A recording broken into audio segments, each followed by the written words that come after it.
Alright, Shalom. I'm Kanaksa Banyasharala. I'm Zariah Banyasharala. And we're from the Lions Den Camp.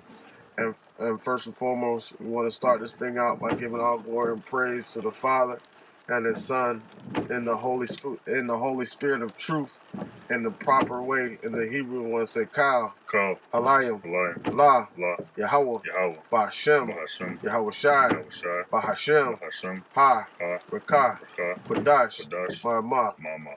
Double honors to the elder apostles of Great Millstone and our elder Harold Wan as well here in Lions Den Camp. Peace and blessings to the men, women, and children that believe in the name of Yahweh Ba'Shem Yahushai. Salutations to the Akim that are pushing the truth and sincerity and truth. And as we're coming off the back end of Hurricane Ian, we just wanted to do a lesson real quick. We're sitting in the parking lot of our job. There's a couple trees and stuff knocked down, branches and stuff knocked down. Nothing too major, but you know, we're gonna start to see major things and major events happen, and whether it be in the form of a storm, like an actual hurricane, or a storm of troops.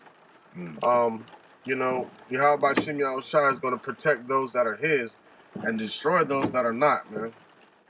So just because people may have think that they survived this little storm like Hurricane Ian, doesn't mean that they're set up to survive the up and coming storms of the wrath of Yahweh Ba'Shem Yahushai. All right, we're just going to get a couple scriptures going into that. Lord willing, this lesson to edify and to serve His purpose for the hopeful elect, the ones that truly believe in the name of Yahweh Ba'Shem Yahushai. All right, and I want to start with Isaiah chapter 29, verse 6. It says, "Thou shalt be visited of the Lord of hosts with thunder, and with earthquake and great noise, with storm and tempest and the flame of devouring fire." And that's a judgment that Yahweh Ba'Shem Yahushai is going to send unto this place, man. And that's what people. And if they're not prepared for what's to come, then you're going to be destroyed right along with everything else that's set up to be destroyed in this place. That's why the scripture said, "Let the multitude die in vain." All right. Let the multitude die which were born in vain, Salakia, roughly paraphrasing the scripture. So if you're not set up to make it, you're not going to make it. There's nothing that you can do. There's no window you can board up, no amount of water you can get to store and stash away, no matter what do they call them, sandbags to stop flooding and all that shit. None of that stuff is going to matter when the wrath of Yahweh Ba'Shem Yahushai comes down, man. All right, you want to get that next scripture? Come on. This is Psalms chapter 107, verse 25. "For He commanded and raised the stormy wind, which lifted up the waves thereof." Fine. And this is all done by a commandment of the Lord, Just like how He could command the seas to raise, He could command them to calm down. Go ahead. Verse 26, "They mount up to the heaven, and they go down again to the depths. Their soul is melted because of the trouble. They reel to and fro and stagger like a drunken man, and are at their wits' end. And then they cry unto the Lord in their trouble, and He bringeth them out of their distress." And that's what He's doing to us right now. He's going to bring us out of our distress, man, because we're in a distressed state. Matter of fact, let me get Isaiah 29:1. It says, "Woe to Ariel, the city where David dwelt. Add ye year to year, let them kill sacrifices. Yet I will distress Ariel, and there shall be heaviness and sorrow, and it shall be unto me as Ariel. And I will camp against thee round about, and will lay siege against thee with a mount, and I will raise forth against thee." All right, so the Lord is the one that put us in distress, man, for us ultimately not obeying His word. But He's gonna also deliver us from the stressful situation that He placed us in, as a punishment for us not listening. All right. Come on. I'm going to start back at verse 28. Go ahead. It says, "Then they cry unto the Lord in their trouble, and He bringeth them out of their distress. He maketh the storm a calm, so that the waves thereof are still." And that's beautiful, because that's we're actually calling the calmness that we want is not necessary for the Lord to rebuke what's coming or stop what's coming. We want to be able to survive through what's coming and get delivered, and see the majesty and the glory of Yahweh Ba'Shem Yahushai. See the manifestation of New Jerusalem, and the sons of God being revealed to the whole world, man. We want to see the destruction come, but we want to be protected through what's to come, man. Because this is nothing. This is minute compared to what the Lord has in store about to come down to on this place, man. Is that Matthew? Yeah, Matthew chapter 8, verse 23. This is Matthew chapter 8, verse 23. It says, and when he was entered into a ship. All right, this is what I forgot exactly where they were traveling to, but this is when Yahushua and the disciples were traveling on a boat and they got caught in a storm. All right, go ahead. Verse 23.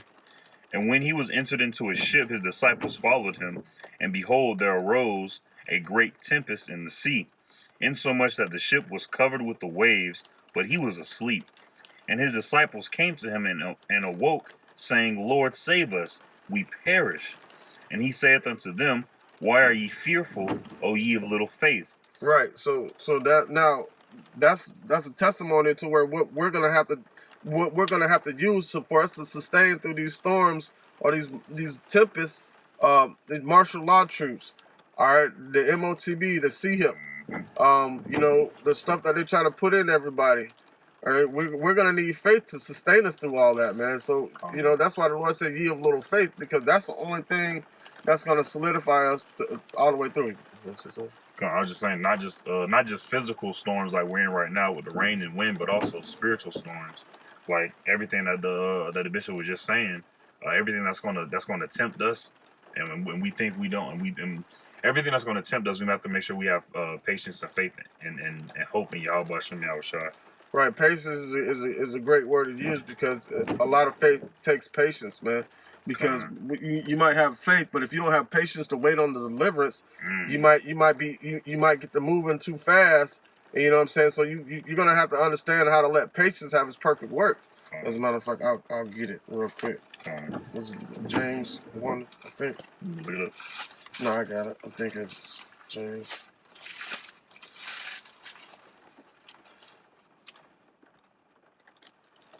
All right, this is James chapter 1, verse 6. It says, no, 1 verse 3, it says, 2. It says, my brother, count it all joy when you fall into diverse temptations, like the brothers already just said. Like, you know, it's going to be so many temptations, so many trial periods that's going to be, you know what I'm saying, that'll give us to the point where, you know what I'm saying, like, try to force us to give up, because that's what the ultimate goal is, try to force us to give up. All right, so it's going to take patience, man. It says, knowing this, that the trying of your faith worketh patience. Right. So the trying of our faith is what's ultimately going to, you know what I'm saying, help us develop patience. Because the more faith we have, the more we're going to, you know, so the more we have to hold on to, that's going to help us with the patience to wait for, you know what I'm saying, Yahweh Bashim Yahushua to deliver us. But let patience have her perfect work, that ye may be perfect and entire, wanting nothing. Right. So let patience have her perfect works. Don't be, you know, yes, we hasten to the day of the coming of our Lord, but if we ain't out of here yet, you know what I'm saying, that means either all the elect aren't sealed or there's something that we have within us that the Lord is trying to purge us out of us through temptation to increase our faith a little bit more. Because think about it, it's going to take a lot of faith for us to be delivered. Can you imagine your body being snatched off the earth? Now you 40 million thousand feet in the air. You know what I'm saying? That's the equivalence to, you know what I'm saying, Peter walking on water. You know? So we're gonna have to have faith during deliverance. Like, it's so much that's gonna be that word faith is so much that's involved with that to lead us to our salvation, man. All right. What verse she was on Matthew? Verse 26. All right, let's go to 27. I'm gonna start back at verse 26. And he saith unto them, this is Matthew chapter 8, verse 26. And he saith unto them, why are ye fearful, O ye of little faith? Then he arose and rebuked the winds and the sea, and there was a great calm. And it don't just say there was a calm; it was a great calm. And that must be a beautiful thing. And after this Hurricane Ian passes, there's going to be a great calm here as well. There's going to be a lot of scattered things on the street and stuff like that, and the stores are going to open back up, and people are going to be driving on the streets, and it's just going to be back to how it was. But there's going to be more and more storms coming. And it's better to have faith. You don't want Yahushua to come back, and either you was once in the truth and you hopped out, or you're in the truth and you're doing it wrong, but you don't want to change your ways because you got pride in the way, and Yahushua come back and say, "Oh, ye little faith, I have never known thee." That's going to be a horrible, horrible feeling. Mm-hmm. Mark. Yeah, so yeah, man. So, so ultimately, faith is gonna want, like in that situation, Yahushua calm the storm, but we want him to crank it up in these times, So, but also within comparison to that, calming the storm in our mind, in our spirit, man, to where like we see the chaos going on around us, but still it's calm. That's a calm. We have a calming feeling, knowing that these are the words that Yahweh Bashim Yahushua has spoken from the beginning, and we're seeing it visually come to pass. You know what I'm saying? In front of our eyes. And in one of my last videos, I said that the doctrine that we teach is going to be also ultimately going to, increase our faith. Because if we, knowing that we're seeing the things come to pass that we spoke about, that Yahweh Bashim Yahushua put the words in our mouth to speak about, that's going to be a comforting spirit. Because guess what? We're speaking about salvation too. So now, if we see everything that's coming, all the destruction that's coming to pass that he promised to bring, all right, so therefore we can put a stamp on the promise to deliver those that are the elect. So we just have to have faith that we're part of that number, the chosen ones, all right? And not for satisfaction of self, like, oh, I was right. It's for satisfaction of Yahweh Shem Yahshua, like, oh, he was right. Taking ourselves out of the equation and understanding it's all for the will of Yahweh Shem Yahushua. That's a beautiful point, brother. All right, I'll get Mark. Oh, you want to get it? I got it. All right, this goes in depth a little bit more of the same account when Yahushua calmed the seas. All right. All right, this is Mark chapter 4, verse 35. It says, "In the same day when even was come, he saith unto them, Let us pass over unto the other side. And when they had sent away the multitude, they took him, even as he was in the ship, and there were also with him other little ships. And there arose a great storm of wind, and the waves beat into the ship, so that it was now full." And all right, so now imagine those ships as individuals. And what are the foundations of those ships built upon? All right, because you can kind of see where we're going, and you know, so with the next parable after this. All right, so now, in the midst of all these people, man, all right, there's going to be chaos and turmoil everywhere, and your little vessel is going to be in the midst of all that with the waves thereof. They said, "Why did the heathen rage?" And the people imagine a vain thing. You know, so that storm, that tempest is going to, a lot of times going to be people, the uproars of the people, martial law, civil unrest. These are the things that are coming to America, man. And Eddie Murphy ain't involved in none of that. You know? So now, keep going, Baba Kushan. Cool. Verse 38. "And he was in the hinder part of the ship, asleep on a pillow, and they awake him, and say unto him, Master, carest thou not that we perish? And he arose and rebuked the wind, and said unto the sea, Peace be still. And the wind ceased, and there was a great calm." Right, and that great calm. All right, so now, you know, they were saying, "Oh, Master, do you care that we perish?" But he was like, "Perish?" Like, he was looking at him like, "You crazy? No, I got you. Watch this." But now, imagine him doing that in our minds, because he's not going to calm the people down. But he's in those times. But when these prophecies come, there's no turning back. They're just being held back right now until the elect are sealed. You know. And also to say that you're gonna perish, take no thought for our life. Not saying go out here and be reckless, but at the same time, our souls will never perish. Right. Our vessels may perish. And that character that was in that vessel may perish, and people on earth think, oh, the person's gone.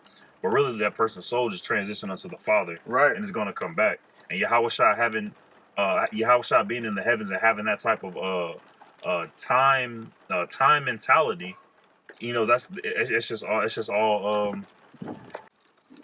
right, Shalakia. Right. Because if you think about it, we don't, like the ones that are in the truth, they don't perish, because they're going to be glorified as soon as, who blessed are they that die in the Lord, man, from this henceforth. They're going to be glorified, roughly paraphrasing. So just like how Yahweh Shai didn't perish, all right, the elect are not going to perish. So some people might die, but to perish is something totally different. That means that character is totally gone. Then you have to be born back in the kingdom. But the key word you said was transitioning. We're transitioning into a new form of life. We're actually transitioning from death to life, because these bodies are dying every day, but the new bodies that we're going to get are going to be living every day. We're going to be coming into the night, until the morning. Right. And that's what we're waiting for. That morning, that day start to arise. And right now it's arising in our hearts. That's why we go out here on the highways and byways, prophesying the sincerity and truth, ushering in the kingdom of Yahweh by Shem Yahweh Shai. I'm on verse 40 now. All right, Con. Mark chapter 4, verse 40. And he said unto them, why are ye so fearful? All right, go ahead and read that. All right. This is Mark chapter 4, verse 40. It says, and he said unto them, why are ye so fearful? How is it that you have no faith? And they feared exceedingly, and said one to another, what manner of man is this, that even the wind and the sea obey him? Come on, man. What manner of man? Because first of all, Yahweh Shai said he's going to take vengeance on his enemies. He's not going to meet you like a man. So what type of power is this that the winds and the seas even obey him, man? All right? So that's the type of power that we have protecting us. All right, so we look forward to the storms and the destruction to come, so we can see the power of Yahweh by Shem Yahweh Shai, and see the things come to pass that he has promised unto his elect, and promised to everybody else. He promised salvation to his elect and judgment to everyone else. And living here in Florida, for pretty much my whole life, seeing like storms and hurricanes and stuff like that. One thing I'll say is very humbling, because when the storm comes, everything shuts down. There's no cars on the street. Everybody stays in their house, and it's really all left to Yahweh B'Shem Yahweh Shai. Or you could be in your house, and you might be distracted playing a video game, watching movies or TVs, or doing something that distracts your mind from the fact that the winds are blowing and the rain is falling outside. But when that power gets cut off, people don't like that. People do not like being in the storm, in darkness, and with no power. And it's truly a humbling thing, because you have nothing but yourself and your surroundings. All right, and really Yahweh B'Shem Yahweh Shai. All right, I got a precept real quick, because you say when the storm come, like everything is shut down, right? All right, this is Ecclesiastes chapter 12, verse 1. It says, remember now thy Creator in the days of thy youth, while the days come not, nor the years draw nigh, when thou shalt say, I have no pleasure in them. Right. So when those storms come, ain't gonna be no pleasure in them times, because ain't nobody gonna want them around. It says, while the sun or the light or the moon or the stars be not darkened, nor the clouds return after the rain. In the day when the keepers of the house shall tremble, and the strong men shall bow themselves, and the grinders shall cease, because there are few, and those that look out of the windows be darkened, and the doors shall be shut in the streets, when the sound of the grinding is low, and he shall rise up at the voice of birds, and all the daughters of music shall be brought low. So now, so that's how the Lord's gonna bring a storm that's gonna shut down the economy here, man. An economic storm that's gonna shut down everything in America. Ain't gonna be no jobs out here. Ain't gonna be nothing. None of that 401k. None of that. None of that. What the girls work for, all them bundles and all that, weed bundles, ain't none of that, bro. All the daughters of music, all that's going to be gone out the window. So these are the type of things that the Lord is bringing to this place, man. And we have to be prepared for it. All right, it's like you on the own. You good. This is Matthew chapter 7, verse 24. It says, therefore, whosoever heareth these things of mine and doeth them, I will liken him unto a wise man, which buildeth his house upon a rock. Right. So now, think about those ships that were in the sea. Right? What was their foundation on? The ones that were Yahushua being that cornerstone of that foundation. So their foundation was built upon the rock. Even though they were in the sea in a boat, the foundation was built upon the rock. So even though we're amongst all these people, our foundation is different from all these people. Our foundation is built upon Yahweh Shem Yahushai. So while we're in the sea of the roaring sea of everybody making the tumult of what's to come, we're prophesying against it. We're prophesying, telling them what's coming. And they didn't want to believe. But when the grinding shall cease, that's when they're gonna be scared, man. That's when they're gonna be scared. When Yahweh Shem Yahushai shuts down this whole operation, man. And nobody's gonna know what to do.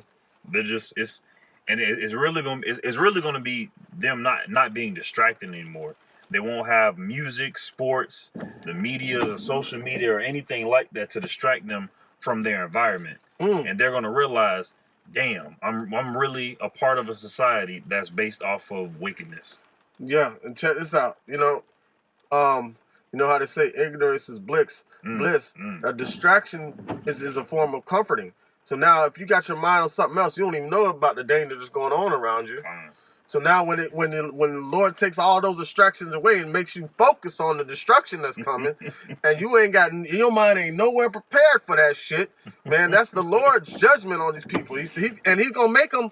He's going to have them in that state of derision all the way to the point where, okay, now everything's about to be destroyed. And now he's going to take all them distractions away, man. And everybody's going to be face to face with the judgment of Yahweh Shem Yahushai. When the power go out, the first thing you hear from the storm that's going out outside is the wind. You hear doing whoo, and it starts to creep you out because even though you know it's wind, it just don't sound right. Right. And you just try to do something to either light a candle around or do something to distract yourself. But Yahweh Shem Yahushai, he's gonna make him see he exists. Matthew chapter 7, verse 25. And the rain descended, and the floods came, and the winds blew and beat upon that house, and it fell not, for it was founded upon a rock. That rock is Yahweh Shai, man. All right, go ahead. And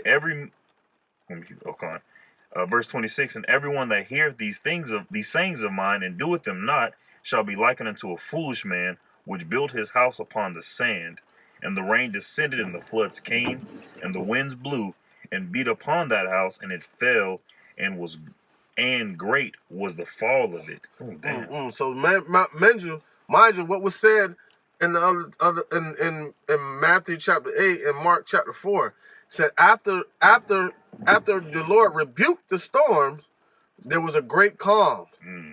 So after Yahweh Shem Yahushai destroys this place, right, it's going to be a great calm, man. And great was the fall of that place. And right after that great fall is going to be a great calm all over the world, man.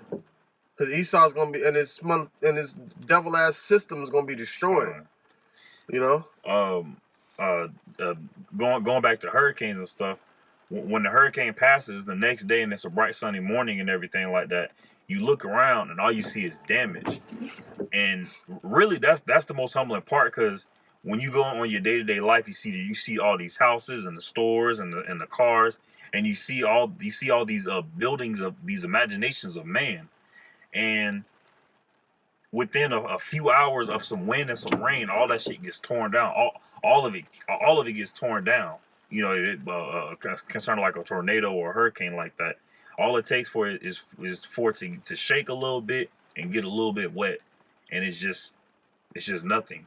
That's the power. That's a small power of Yahweh Shem Yahushai. Come. You want to keep going? Come. This is verse 28. And it came to pass when Yahushua had ended these sayings, the people were astonished at his doctrine, for he taught them as one having authority, not as the scribes. He got authority. He got authority. Yahweh gave him authority over everything, man. So he could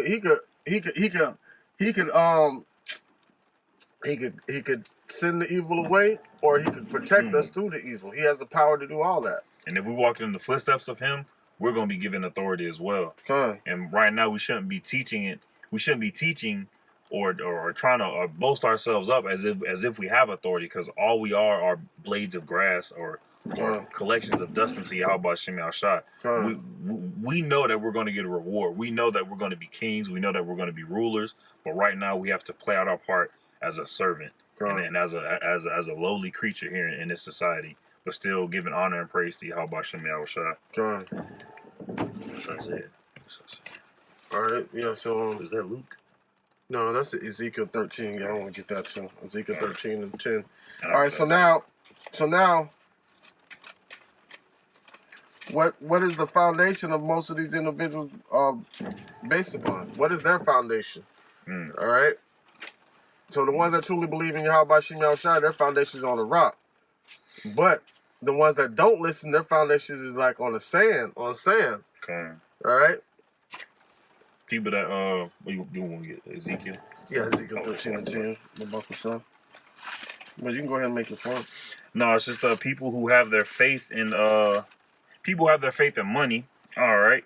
Once the dollar collapses, your faith is gone. People who have their faith in the music industry, you're trying to make it up out of here or something like that. Once that industry is closed up, well, there goes your faith as well. People who have their faith in industries and things that are created here in this realm, in this society, I'll say, all of that's going to be done. But the only thing that's going to stand forever is Yahweh Shem Shai. Right. Ezekiel 13. Yeah, 13 and 10. I keep thinking that Ezekiel is like closer in the in the Old Testament, but it's like further back. Yeah. Ezekiel 13 and 10. It says, because even start kick me up. Because they have seduced my people, saying, peace, and there was no peace, and one built up a wall, and lo, others dabbed it with untempered mortar. All right, so now they're trying to. You have these false prophets in these other nations, like how they're telling us to prepare for the storm, the hurricanes, and stuff like that.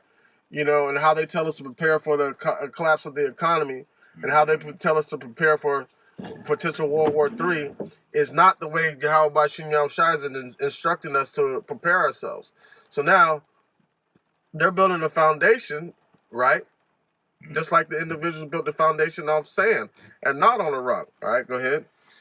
Verse 11, say unto them which dabbed it with untempered mortar that it shall fall, and there shall be an overflowing shower, and ye, O great hailstone, shall fall, and a storm wind shall rent it. So that's what's going to happen to the foundation of this system, and anybody that's building their foundation with this, because this foundation of this system is untempered mortar. So if you're teaching, right, not only just this, because part of the religious system is what I'm talking about also. So if you're teaching like that the mark of the MOTB is anything other than the C-hip, then you're building the foundation on untempered mortar that's on top of sand. If you're teaching that all nations can make it, that's untempered mortar on top of sand. If you're teaching that you don't have to call upon the name of the Lord, you can call him whatever you want. You're building your foundation is sand, and your walls are are put together with untempered mortar. So all that's gonna fall, man. Scriptures say, now should be the time where Yahweh seeketh them that worship in spirit and in truth. And that's very, very important. People think they're in the spirit of the Lord. They think that they're in the truth. I get it, but I got it right now. This is John chapter 4, verse 22. It says, ye worship, ye know not what. We know what we worship, for salvation is of the Jews. So for salvation is of the Jews, and that's just straight up. You worship and you know not where. You know, and people who think they have the name, they'll either say Yahweh or Jehovah or something like that, or they think they're in the spirit. But you can tell a tree by its fruits. All right, and all of those really the organizations, the Israelites that call on Yahweh and Ahia and stuff like that, they all operate like organizations. They don't operate like people who are trying to please their God. So anything other than Yahweh and Yahweh Shai is uncivilized, meaning you're not going to get anywhere with that. That's the first step. So if if you're not teaching the name, then there's no way you're going to have the correct doctrine to lead the people to the promise, man. And then in those camps or in those individuals who go by the name of Yahweh Hashem Yahushua, you have to judge a tree by its fruits. And a lot of one that I know of is like One Body and Yahushua. They know the name, but yet they still operate themselves like a business. They still about money. They boast upon the branches, and not just them, but other individuals as well. Yeah, all those are building walls with untempered mortar, man. All right, go ahead. This is Ezekiel chapter 13. I'm on verse 12. Lo, when the wall is fallen, shall it be said unto you, where is the dabbing? Where is the dabbing wherewith ye have dabbed it? Therefore, thus saith the Lord Yahweh, I will even rent it with a stormy wind in my fury, and there shall be an overflowing shower in mine anger, and great hailstones in my fury, and consume it. To consume it. All right, so this is the judgment that Yahweh Hashem Yahushua is going to bring to this world, man. To the people, to the minds of these people.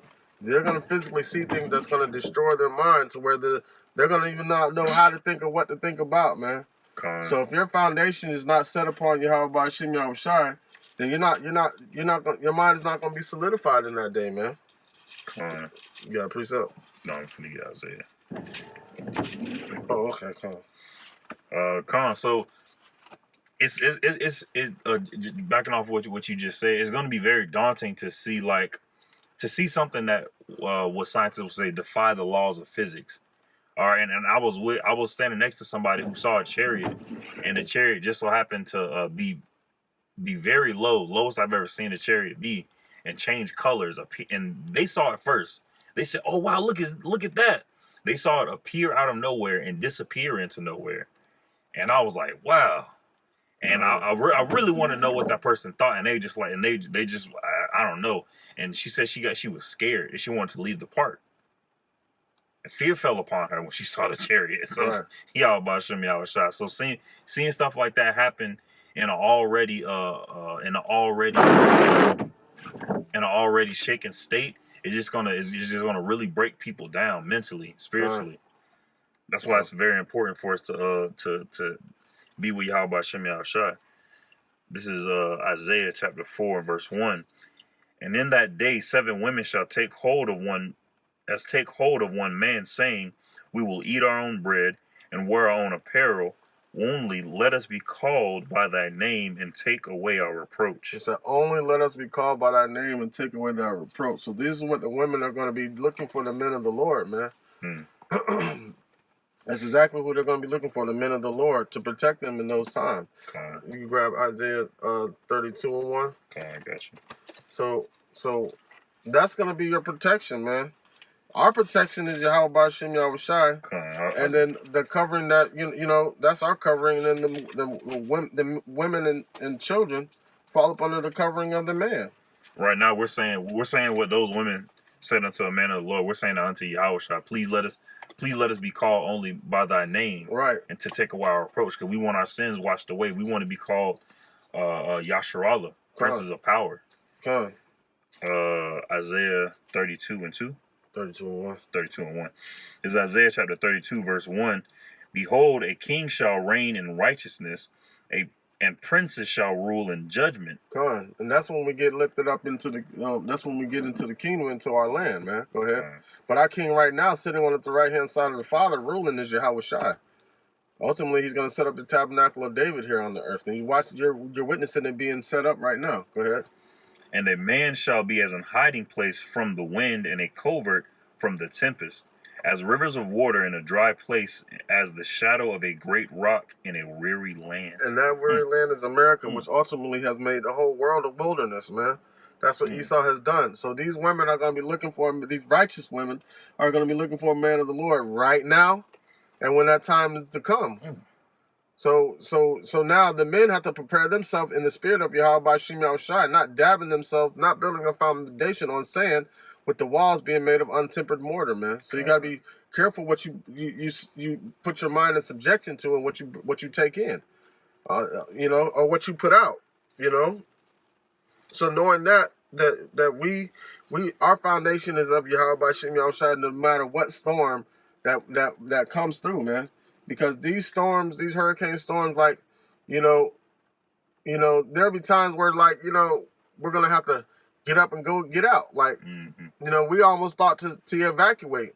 So we're moving in a new place. We just moved in a new place. Been there for a month. We're not sure of what the flood situation is. You know what I'm saying? So if it would have been a smart decision for us to leave, we would have left. That's not taken away from the faith of the Lord. It would just be a smart decision to pay attention. If the Lord tells you to move and get the hell out the way, you get the hell out the way. Don't stand there like when a missile's coming at you, the Lord shall save me, or a lion coming to eat you, and the Lord telling you to move, and you don't move. Man, come on, what do you do? Like, that doesn't make any sense. But the Lord is going to prepare us to make the right decision no matter what storm comes our way, man. I wanted to reread this part. It says, "As the shadow of a great rock in a weary land." So like Isaiah chapter 32, verse 2. And at the bottom of verse 2, it says, "As the shadow of a great rock in a weary land." Could you imagine walking miles and miles miles and miles in a field, being beaten upon by the sun's rays?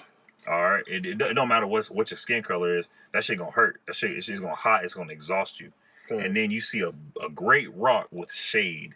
That's how the men of the Lord who know the names of Yahweh Shem and Shai and walk in His commandments to the best of their ability. That's what those individuals spiritually are going to be for these individuals who have no foundation. Right. Imagine in that great rock that's providing that shade, got water coming out of it. Because a person, a group of people who are out here with no foundation, no type of spiritual anchoring, they're going to be hazardous to each other. They're going to be like, oh, they're going to jump at everything that moves. They're going to grow in fear and damn near faint at everything that's being brushed by the wind. But when they're around a person, they're gonna be like, "It's cool, we good. We got a roof over our head, we got our health, we chilling." And if you ever watch any movies to where, like, it's a situation like a disaster or something like that, and they try to put one person in charge of the whole thing, and like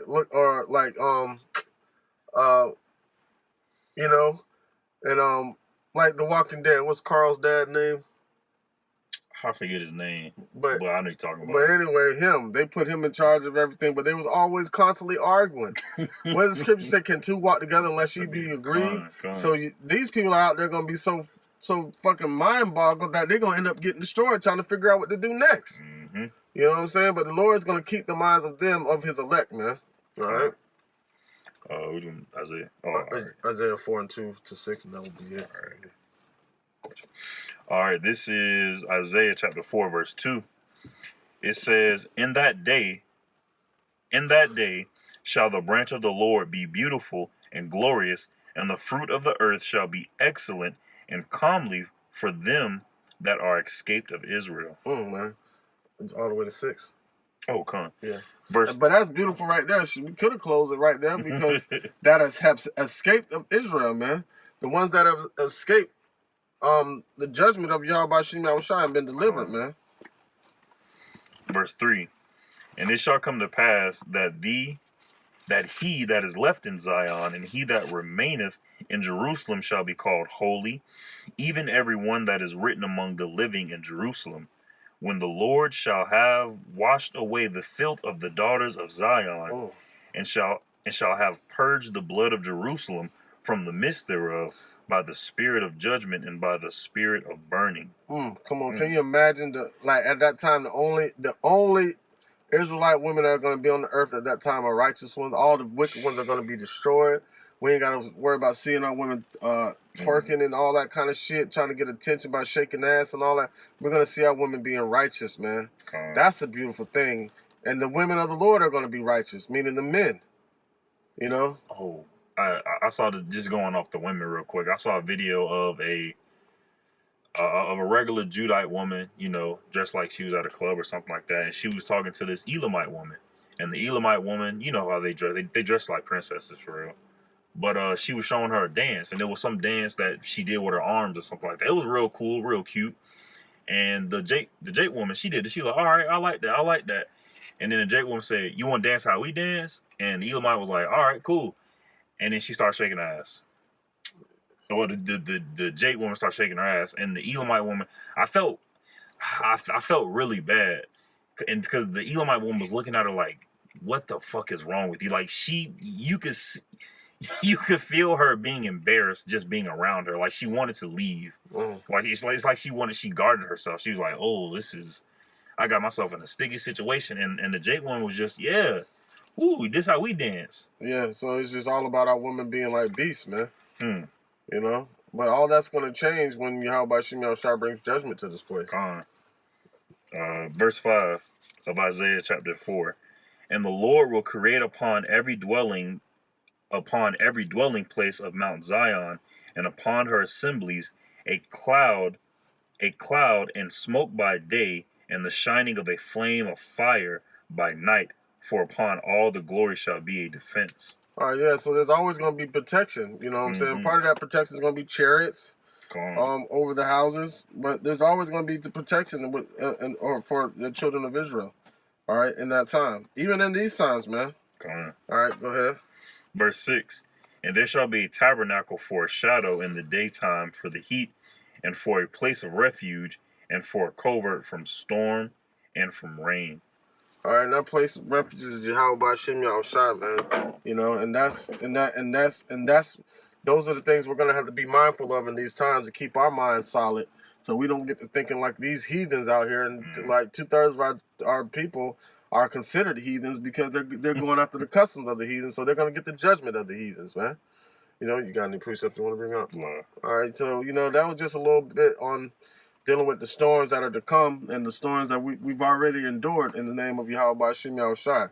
And Lord willing, this lesson will edify and serve His purpose. With that, we'd like to say, Kal, Halayim, La, Yahweh, Ba'Hashem, Yahweh Shai, Ba'Hashem, Ha, Rakah, Kodash, Ma'amah. Double honors to the elder apostles, the great millstone, and our elder Harold One as well. Salutations to the Akim that are pushing the truth and sincerity and truth.